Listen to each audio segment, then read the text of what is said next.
So would you be my coco? On the track.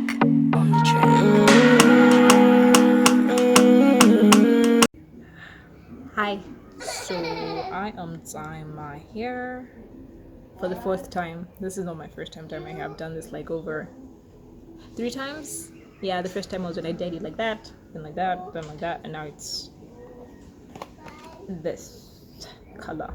I'm going back to my blonde roots. So And I'm dyeing her hair. she is dyeing my hair. Like the first time she ever dyed her hair. Yeah, it was me. Alright, no, I Yeah. did myself. It was me. Alright, so yeah, let's see how this transition goes.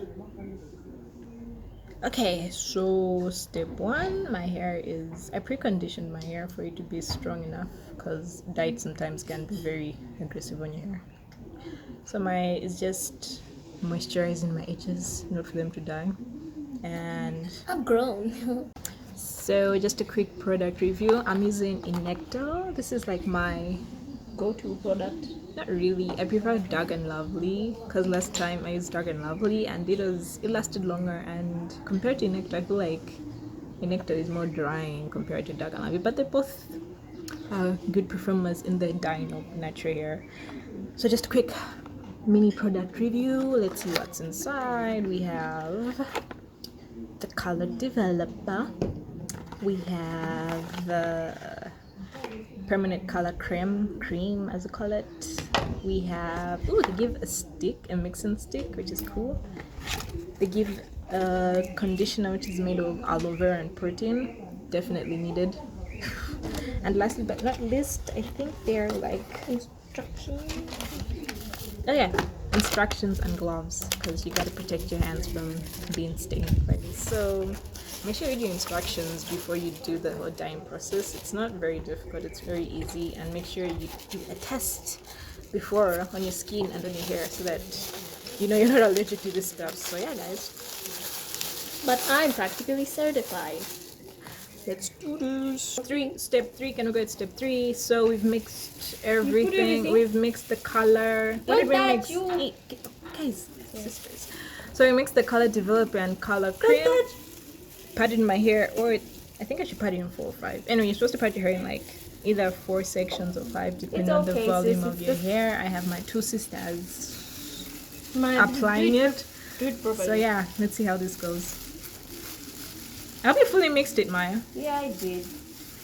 Yo, Oh, and luckily it's very thick, so at least it will yo. really smells horrible. Yeah, that's why I'm wearing a mask. Wear your mask, guys. Oh my Yo, it goodness. smells bad.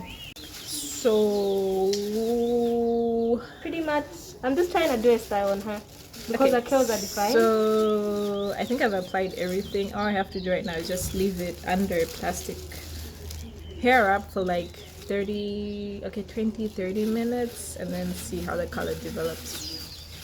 By the way, I used 2 packs.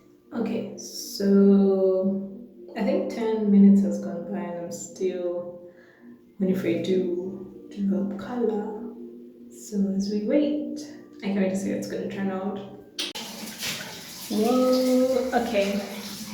This is the final outcome. I just have to wash my hair now, rinse off the chemicals, and yeah, embrace the color. Okay guys, so this is the final outcome of my hair. It's fully done. I twisted it and then I did a twist up this morning and voila. So I think I'll keep this color for like a year, and when my roots grow I'll have to like retouch them just to keep the color going, and then eventually I would cut my hair and then start growing it again. But I love experimenting with my hair. So till next time, later.